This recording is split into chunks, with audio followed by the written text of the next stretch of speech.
ನದಿ ಪಾತ್ರದ ಪ್ರದೇಶಕ್ಕೆ ಪ್ರವೇಶಿಸುತ್ತಿದ್ದಂತೆ ಸುತ್ತಮುತ್ತಲು ಹಚ್ಚ ಹಸಿರು ಇದು ಕೃಷ್ಣಾ ನದಿಯ ಪಾತ್ರದ ಜಾಗ. ಸ್ಟ್ರೈಕ್ ಅಲ್ಲೊಬ್ರು ಆಕ್ಸಿಡೆಂಟು. ಈ ದೋಹಾ ಪ್ರದೇಶಕ್ಕೋಸ್ಕರನೇ ಅಲ್ವಾ ಬಹುಮನಿ ಸುಲ್ತಾನರಿಗೂ ವಿಜಯನಗರ ಸಾಮ್ರಾಜ್ಯದ ಅರಸರಿಗೂ ತುಂಬಾ ಕದನಗಳಾಗ್ಬಿಟ್ಟವು. 16 ಕದನಗಳಾಗಿಬಿಟ್ಟವು. ಗೊಲ್ಪಲ್ಲಿ ಇಲ್ಲೊಂದು ಫಾಲ್ಸ್ ಇದೆ, ತುಂಬ ಚೆನ್ನಾಗಿದೆ. ಆಲ್ರೆಡಿ ಅದ್ರ ಬಗ್ಗೆ ವಿಡಿಯೋ ಮಾಡಿ ಹಾಕಿದ್ದೀನಿ, ಡಿಸ್ಕ್ರಿಪ್ಷನಲ್ಲಿ ಕೊಡ್ತೀನಿ ನೋಡಿ. ಅದನ್ನು ತುಂಬ ಚೆನ್ನಾಗಿದೆ ಆ log. Golpalli falls log. Shahapur ನನ್ನ ಜೀವನದಲ್ಲಿ ಈ ಊರಿಗೆ ಬರೋ ತುಂಬ ತಡ ಆಯಿತು ಅನಿಸುತ್ತೆ. ಸೊ ಅದಕ್ಕೋಸ್ಕರ ತುಂಬ ಅಮೂಲ್ಯವಾಗಿರೋದನ್ನು ನನ್ನ ಜೀವನದಲ್ಲಿ ಕಳ್ಕೊಂಬಿಟ್ಟೆ. ಪರವಾಗಿಲ್ಲ. ಶಹಾಪುರ ಬಸವಣ್ಣ ಇವನ್ ನಮ್ಮವ ಅಂತಿದ್ರು. The Shri divine palace. Oh my god.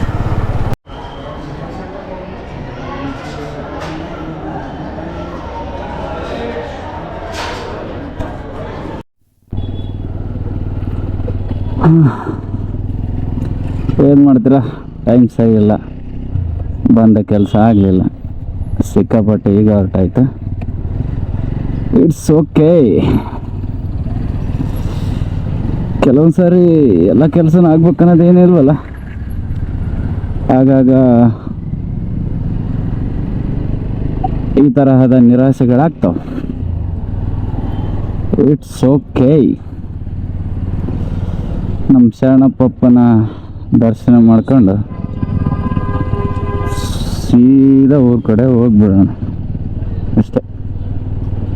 ಇಷ್ಟೇ ನಮ್ಮ ಸರ್ಕಾರದ ಕೆಲಸಗಳು, ಸರ್ಕಾರದಲ್ಲಿರ್ತಕ್ಕಂಥ ಅಧಿಕಾರಿಗಳು ಎಲ್ಲರೂ ಅಷ್ಟೇ, ಏನು ಮಾಡೋಕ್ಕಾಗಲ್ಲ. ಮಹಾದಾಸೋಹಿ ಗುಡಿಗೆ ಹೋಗಿ ದಾಸೋಹನ ಸ್ವೀಕಾರ ಮಾಡಿ ತಣ್ಣ ಊರ ಕಡೆ ಹೊಡೋಣ. ದೇವಸ್ಥಾನ ಬಂಗಾರ ಲೇಪಿತ ದೇವಸ್ಥಾನ. ವಾವ್, ನೋಡಪ್ಪ, ನಮ್ಮ ದಕ್ಷಿಣ ಭಾರತದಲ್ಲಿ 2ನೇ ಬಂಗಾರದ ದೇವಸ್ಥಾನ ನಮ್ಮ ಶರಣಬಸವೇಶ್ವರ ದೇವಸ್ಥಾನ. ದಾಸೋಹ ಮಹಾಮನೆ. ಈ ದಾಸೋಹಕ್ಕೆ ಫೇಮಸ್ಸು. ಒಂದ್ಸರಿ ಬಂದಿದ್ದೆ ನಾನು, ಭಾಳ ಚಿಕ್ಕವನಿದ್ದೆ. ಅವಾಗೆಲ್ಲ ಬಂಗಾರದ ಲೇಪನ ಏನು ಇರಲಿಲ್ಲ. ದ ಒರಿಜಿನಲ್ ಗೋಲ್ಡ್ ಗೋಪುರ. 1826ರಲ್ಲಿ ದೇವಸ್ಥಾನನ ಸ್ಥಾಪನೆ ಮಾಡ್ತಾರೆ. ಸೊ ಅಲ್ಲಿಂದ ಇಲ್ಲಿಯವರೆಗೂ ನಿರಂತರವಾಗಿ ದಾಸೋಹನ ಮಾಡ್ತಾನೆ ಬಂದಿದ್ದಾರೆ. ಸೊ ಗ್ರೇಟ್ಫುಲ್ ನಾವು ಇಂಥ ನಾಡಲ್ಲಿ, ಸೊ ಇಂಥ ಶರಣರ ನಾಡಿನಲ್ಲಿ ಇರೋದೇ ಒಂದೊಳ್ಳೆ ಹೆಮ್ಮೆಯ ವಿಚಾರ. ಮಹಾದಾಸೋಹಿ ಶರಣಬಸಪ್ಪ. ಖುಷಿ ಆಗುತ್ತೆ. ಎಲ್ಲೆಲ್ಲ ಹೋಗ್ತೀವಿ, ಏನೇನೋ ನೋಡ್ತೀನಿ. ನಮ್ಮ ಉತ್ತರ ಕರ್ನಾಟಕದಲ್ಲಿ ಇರ್ತಕ್ಕಂಥ ಇಷ್ಟೊಂದು ಅದ್ಭುತ ಸ್ಥಳಗಳನ್ನು ನೋಡೋದೇ ಖುಷಿ. ಇವತ್ತು ಸೋಮವಾರ ವಿಶೇಷ ದಿನ. ಶರಣಬಸವೇಶ್ವರನ ವಾರ ಇದೆ. ಸೊ ಹಾಗಾಗಿ ಸಾಕಷ್ಟು ಭಕ್ತಾದಿಗಳು ಅಜ್ಜನ ದರ್ಶನಕ್ಕೆ ಬಂದಿರ್ತಾರೆ. ಸೊ ಇದೆ ಅತ್ಯಂತ ಪವಾಡ ಪುರುಷನ ನೆಲದಲ್ಲಿ ನಿಂತು ಈ ವಿಹಂಗಮನ ನೋಟ ನೋಡೋದೇ ಒಂಥರ ಖುಷಿ, ತುಂಬ ಖುಷಿಯ ವಿಚಾರ. ಸೊ ನಮ್ಮ ಕಲಬುರಗಿಯ ಬಸಪ್ಪನವರ ದೇವಸ್ಥಾನ, ಬಂಗಾರ ಲೇಪಿತ ದೇವಸ್ಥಾನ ಗುರು. ಟಾಪಲ್ಲಿರೋದು ಬಂಗಾರ. ಅದು ಗುರು ಶಿಷ್ಯರು ಒಂದೇ ತಲ್ಲಿ ಇರೋದು ಇಲ್ಲಿನ ವಿಶೇಷ. ಆಲ್ರೆಡಿ ಇಲ್ಲಿ ಕಾಣ್ತಿರ್ಬೋದಲ್ಲ, ಅದು ಗುರು ಶಿಷ್ಯರು. ಶರಣಬಸಪ್ಪನವರ ಗುರುಗಳು ಹಾಗೂ ಶಿಷ್ಯ. ತುಂಬ ಚೆನ್ನಾಗಿದೆ. ಅಷ್ಟೊಂದು ನೆನಪಿಲ್ಲ, ಭಾಳ ಚಿಕ್ಕವನಿದ್ದ ಆಗ ಬಂದಿರೋದ. ಆಗಾಗ ಇಲ್ಲಿ ಬಂದು ಹೋಗ್ತೀನಿ ಇವಾಗಿಂದ. ಸೋಮವಾರ ಆದ ಕಾರಣ ಜಗ್ಗೆ ಭಕ್ತಾದಿಗಳು ಬಂದಿರ್ತಾರೆ. ಪರವಾಗಿಲ್ಲ, ಹೋಗಿ ಬರೋ. ಹಾಂ, ಕ್ಯಾಮ್ರಾ ಫೋಟೋ ತೆಗಿಯೋದ, ವಿಡಿಯೋ ಫೋಟೋ ಬರ್ತಾವ. ಹೌದಾ?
ಸೊ ದರ್ಶನ ಮುಗಿಸ್ಕೊಂಡು ಈಗ ಊರ ಕಡೆ ಪ್ರಯಾಣವನ್ನು ಬೆಳೆಸ್ತಾ ಇದ್ದೇನೆ. ಏನು ಮಾಡೋಕ್ಕಿಲ್ಲ. 130 metre to right. Okay, traffic signal ಇಲ್ಲ, ಏನಿಲ್ಲ. Get ready to right. Okay, right. Circle ಇಲ್ಲ, sorry for road rules.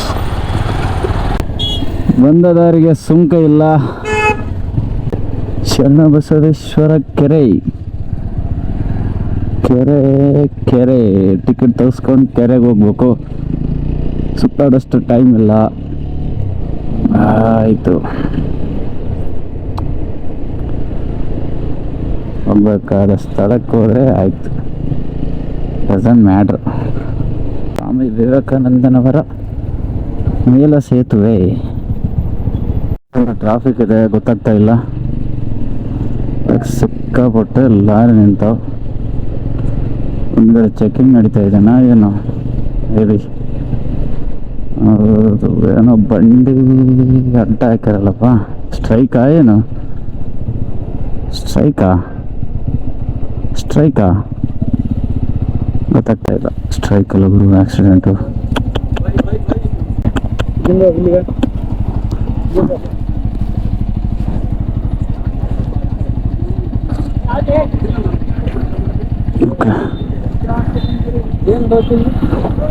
Strike ನಡೆಸ್ಯಾರ. ಸ್ಟ್ರೈಕ್ ನಡೆದದ ಮೇ ಬಿ. ಓಕೆ, ಅಡ್ಡ ದಾರಿ ಅಂತ ಸಿಕ್ತು ನಮ್ಗೆ ಹೋಗೋಕ. ಹಿಂಗೆ ಹೋಗ್ಬಿಡಮ್. ಯಾರು ಬಂದು ಹೊಡಿಬೇಡ್ರಪ್ಪ ಮತ್ತೆ.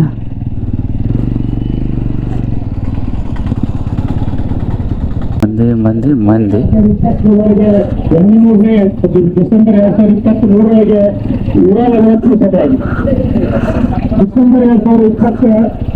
ಅಕ್ರಪ್ಪ ರಸ್ತೆ ತಡೆಗಡ್ತಾ ಇದ್ದೀರಾ?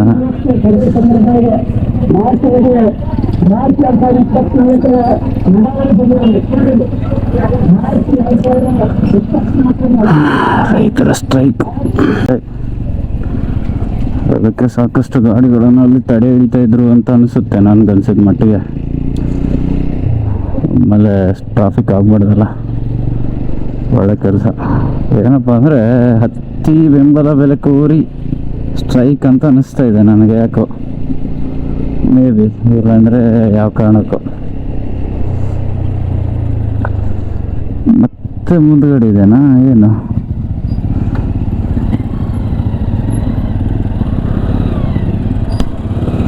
ಏನಪ್ಪ, ತುಂಬ ಟ್ರಾಫಿಕ್ ಜಾಮ್ ಆಗ್ತಾ ಇದೆ ಅನ್ಸುತ್ತೆ. ಎಷ್ಟೊತ್ತಿಂದ ಗಾಡಿ ನಿಲ್ಲಿಸ್ತಾ ಇದ್ದಾರೋ ಏನೋ ಪಾಪ. ದಾರಿ ಉದ್ದಕ್ಕೂ ಒಂದೇ ಸೈಡ್ ಲಾರಿಗಳು. ಎಷ್ಟು ಲಾರಿ ಅಡ್ಡಾಡ್ತಾವೆ ಮಾರ ಈ ರೋಡಿಗಾರ, ಎಷ್ಟೊಂದು ಲಾರಿಗಳು. Not bad. ಕೇರಳ ಟ್ರಿಪ್ ನೆನಪಾಗುತ್ತೆ ಇದನ್ನು ನೋಡೋದು. ಅಲ್ಲಿನೂ ಸೇಮ್ ರಸ್ತೆ ಟ್ರಾಫಿಕ್ ಆಗಿಬಿಟ್ಟಿದೆ ಇದೇ ಥರ ನಾವು ಹೋದಾಗ.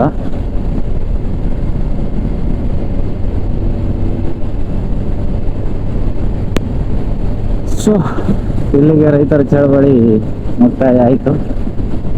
ಮುಂದಕ್ಕೆ ಹೋಗೋಣ.